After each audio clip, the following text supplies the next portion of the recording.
안녕하세요. 권중광TV의 권중광입니다.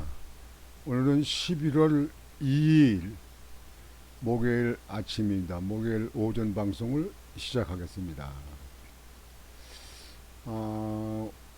오늘은 여러분들에게 마약 관계에 대해서 말씀을 드리겠습니다. 마약.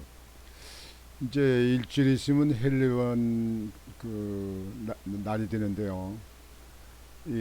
이태원 지난해 헬레원 날 젊은이들이 많이 집중적으로 모여서 즐기려고 하다가 그때 압사해서 백수십 명이 사망을 했잖아요. 그때는 어처구니 없이 이해가 안 되는 일이에요. 사람들이 그렇게 많이 몰려서 그냥 숨을 쉴 수 없도록 이렇게 밀접한 공간에 있으면 피해야지. 그땐 이해가 안 되는데요. 이제 그건 그렇고요. 그쪽에도 이 젊은이들이 많이 모이게 되면 거기에 마약을 한다든지 또는 마약에 연루되어 있는 사람들이 모이게 되어 있잖아요. 요즘에도 마약 단속을 해서 마약에 연예인들이고 이렇게 단속에 걸려서 체포되는 경우가 있고 이게 보도가 간혹 나오고 있는데요. 전에는 우리나라가 마약의 청정구역, 마약은 세계에서 한국이 청정구역으로 그렇게 선출되고 그렇게 뽑혔던, 그렇게 지명됐던 나라가 한국이었습니다. 근데 문재인 정부 시절에 왜 이렇게 마약에 대해서 많이 늘어나는지 이해가 안 돼요. 마약이 4배나 더 많이 늘어났다. 그런데 제가 지금도 이해가 안 되는 거는요.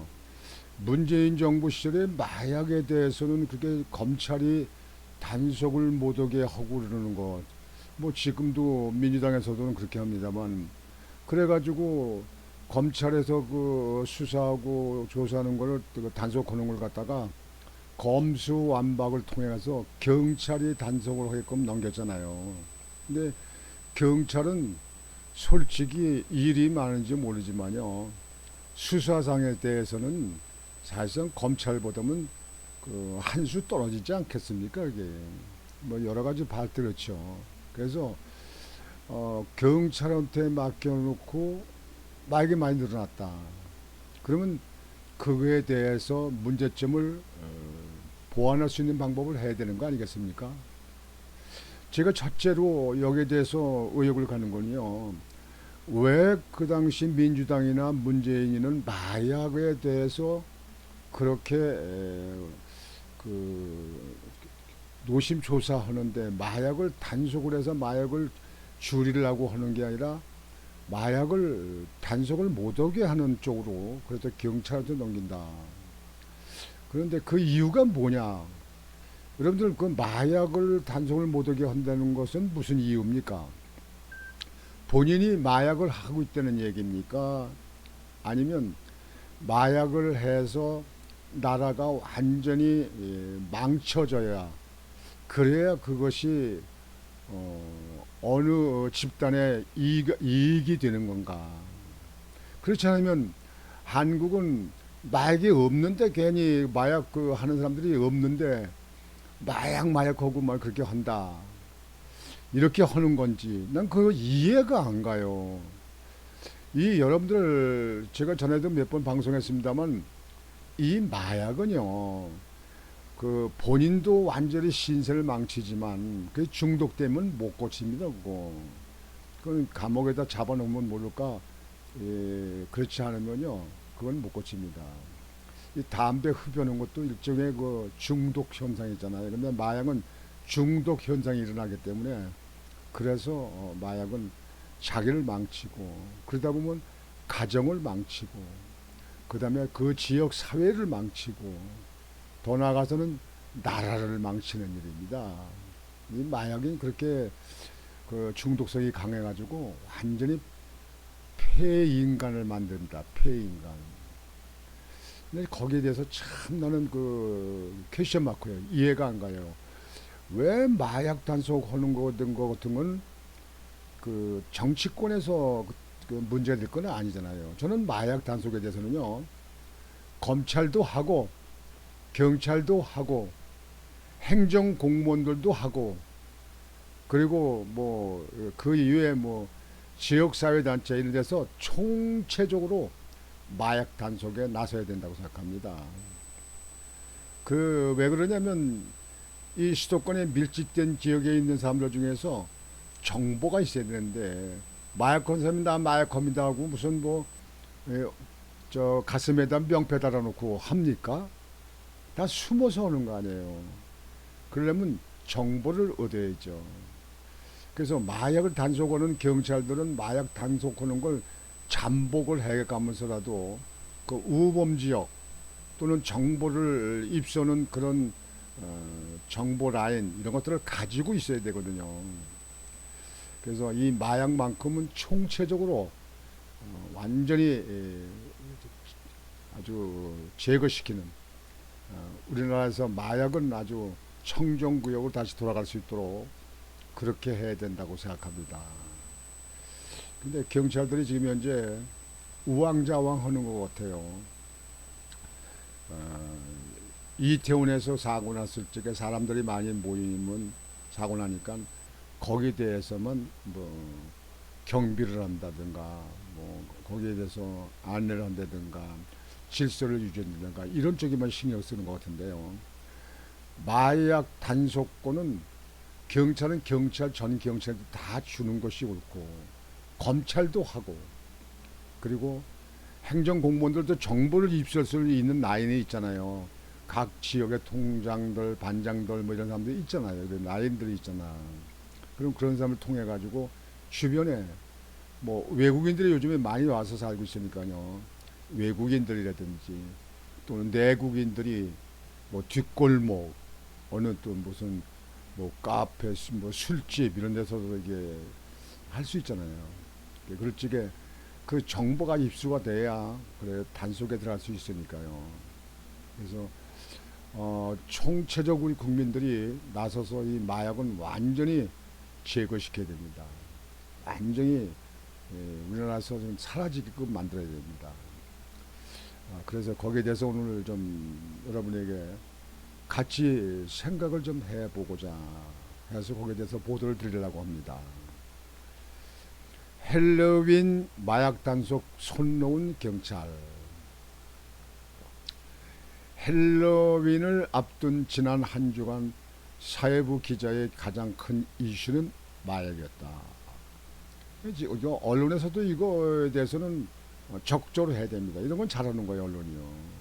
맨날 정치권의 가짜 거짓말 보도는 하지 말고 말이죠. 언론이 바르게 서야 나라가 바로 섭니다.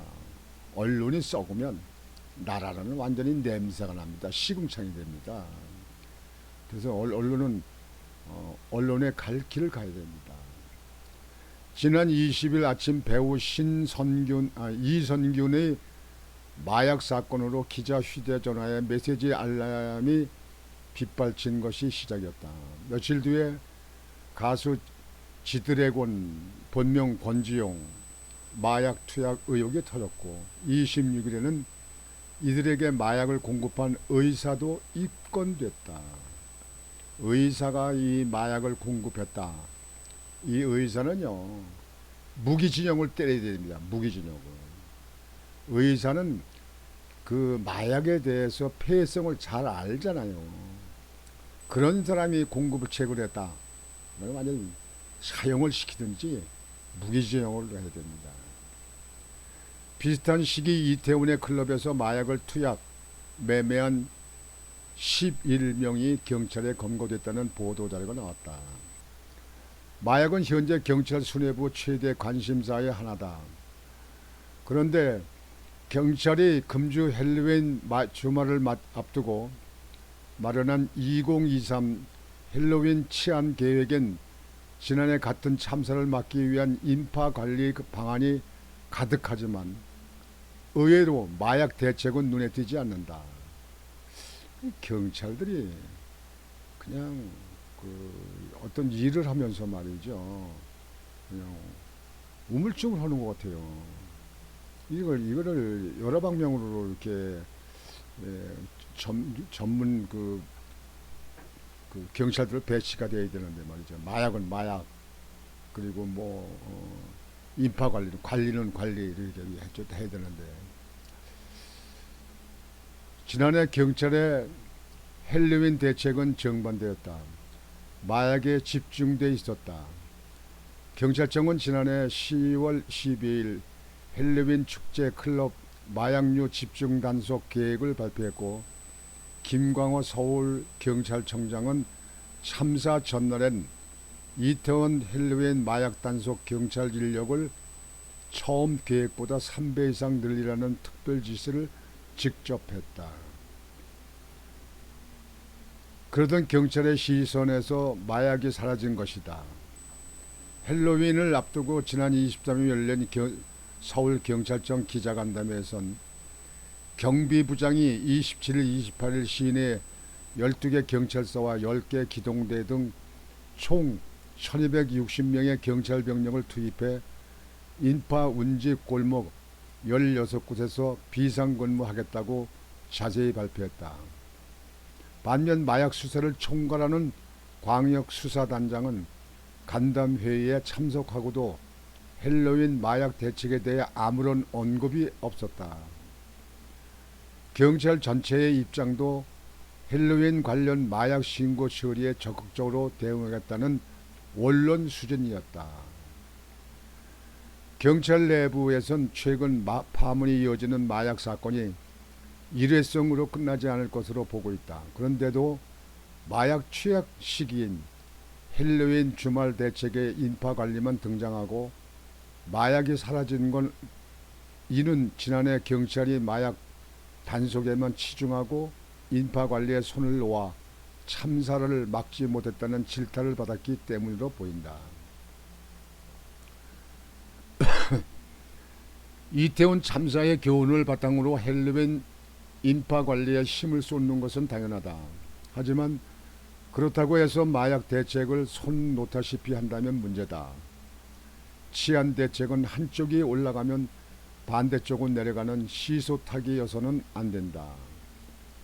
지금이라도 이번 주말 헬로윈을 즐길 젊은이들을 마약에서 보호할 대책을 마련해야 한다. 맞습니다.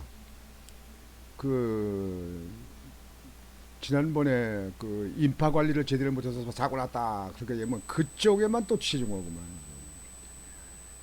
마약은 마약대로 그대로 하고 인파 관리는 인파 관리대로 하고, 또 같이 겸해서 경찰은 겸해서도 같이 동시에 할 수 있는 그런 방법도 해야 되고 그러는데요. 도대체가 완전히 지금 현재 어느 무슨 일이 있다면 그쪽에만 영향 저고 이쪽엔 또 비이게 되는 거예요. 그러면 이쪽에가 또 문제가 일어나는 거 아니에요. 그래서 이 경찰들의 훈련이든지 경찰들의 수준이 문제 같아요. 그래서 검찰이 종종같이 검찰이 그렇게 하고 마약 수사도 다 하고 경찰한테 지시하고 거기에 대해서 보고받고 이렇게 해서 이 마약은 완전 퇴치해야 됩니다. 그래서 저는 생각에 행정공무도 정부를 입수할 수 있다니까요. 공무원 숫자도 있고요. 그러니까 동사무소, 그 지역에 있는 동사무소에 있는 그쪽에 직원들도 있고, 또 통반장들을 갖다가 이렇게 반까지 지금 되어 있잖아요. 그러니까 정보를 입수한다 이거죠. 그 지역에 사는 사람들의 어떤 이상한 점 또는 이런 소문, 그런 거에 대해서 같이 합심해서 결국은 어느 기관에만 맡길 게 아니라 온 국민이 나서서 마약 퇴치에 전 국민이 나서야 된다. 그래서 우리나라가 청정구역으로 되어야 된다. 그것은 왜 그러냐면 나라가 마약이 없어져야 나라가 안정하고 사회가 안정하고 또 가정이 또 편안하고 또 본인에게도 치명적인 그런 사람이 되지 않지 않습니까? 중독이 되면 그 치료가 그렇게 쉽지 않습니다. 중독성이 강해서. 제가 볼 때는 마약에 그 중독된 사람은 감옥에다 가다 놓고 마음대로 자기 마음대로 할 수 없을 정도로 그렇게 오랜 기간 그렇게 해두면 그거를 마약을 끊을 수 있다. 나는 이렇게 생각합니다. 여하튼 오늘 방송은 여러분들에게 이태원 지난번 참사같이 사람이 많이 모여서 갑자기 모여서 통제가 안 돼서 그래서 사고 나는 일도 없어야 되고요. 우리 국민들이 알아서 해야 됩니다. 거기 여기 지난번에 이태원 행사 저도 전에 말씀드렸지만 그 행사 주체도 없어요. 자발적으로 그냥 전국에서 모여든 사람들이에요. 젊은이들이. 그 사람이 많이 모여들었으면 빠져나가서 이탈해서 그래서 다른 쪽으로 이렇게 분산돼야 될 거 아니에요. 꼭 그 뭐 애들이에요. 다 뭐 젊은 사람들이 말이에요. 배울 만큼 배우고 다 판단할 만큼 판단할 수 있는 사람들인데. 그러면 본인들이 이렇게 해야 될 거 아니에요, 그래요. 또 본인들이 질서도 좀 이렇게 정리도 하고 말이지. 좀 지혜롭게 좀 이렇게 할 수 있는 방법은 없었나? 이렇게 생각합니다. 앞으로도 그렇습니다. 그래서 앞으로 그 어처구니 없는 이태원 참사 같은 그런 일은 다시는 우리나라에 일어나서는 안 됩니다. 나는 그 보도를 쭉 보면서요 어이가 없더라고요. 저는 애당초 성격이 사람이 밀집적으로 많이 모인 데는 아예 가지 않는 사람이니까 저는요 가지 않습니다. 그거는 제 무슨 몸을 보호하기 위해서 그런 게 아니라 사람이 많이 모이면요 별로 도움될 게 없습니다. 요즘같이 또 뭐 코로나도 있고 독감도 많고 그러는데 말이죠. 전염성도 있잖아요. 그게. 그래서 앞으로는 좀 현명하게 대처하는 그런 젊은이들이 되길 바랍니다. 그리고 경찰들은 인파 관리도 중요하지만 마약에 대해서는 아주 지속적으로 아주 확실히 근절될 수 있도록 그렇게 나서야 된다고 생각합니다. 그리고 검찰도 뭐 지금 현재 뭐 저 정치권에서 검소 완박으로 경찰을 넘겼다 해서 난 우린 몰라 이렇게 하지 말고 이 수사기관이니까 이 나라 미래를 위해서 할 수 있는 방법을 강구해서 그쪽에 전문 지식을 갖고 있고 전문가다운 그런 사람들이 지속적으로 근절 대책에 노력을 해야 된다고 생각을 합니다. 그렇게 된다고 했을 때야 확실히 마약에 접하는 사람들이 확실히 줄지 않을까 이렇게 생각합니다. 물론 외국에서 들어오는 거에 대해서 거기에 대해서 방지할 수 있는 그런 기관은 밤새더라도 노력을 해서 거기서 완전히 근절시킬수록 외국에서 들어올 수 없도록 한국으로 들어올 수 없도록 차단시키고 막아야 됩니다. 체포하고 잡아내고 거기서 놓치면 이게 시민사회에 들어오게 되면 어떤 방법이든지 퍼지게 되어 있거든요. 그게. 그래서 오늘은 마약 퇴치 운동, 마약 근절 대책에 대해서 여러분과 같이 생각을 해보았습니다. 오늘 아침 방송은 이렇게 마치겠습니다. 여러분들 오늘도 즐거운 하루가 되시기를 바라겠습니다. 권중왕TV의 권중왕이었습니다. 여러분 안녕히 계십시오.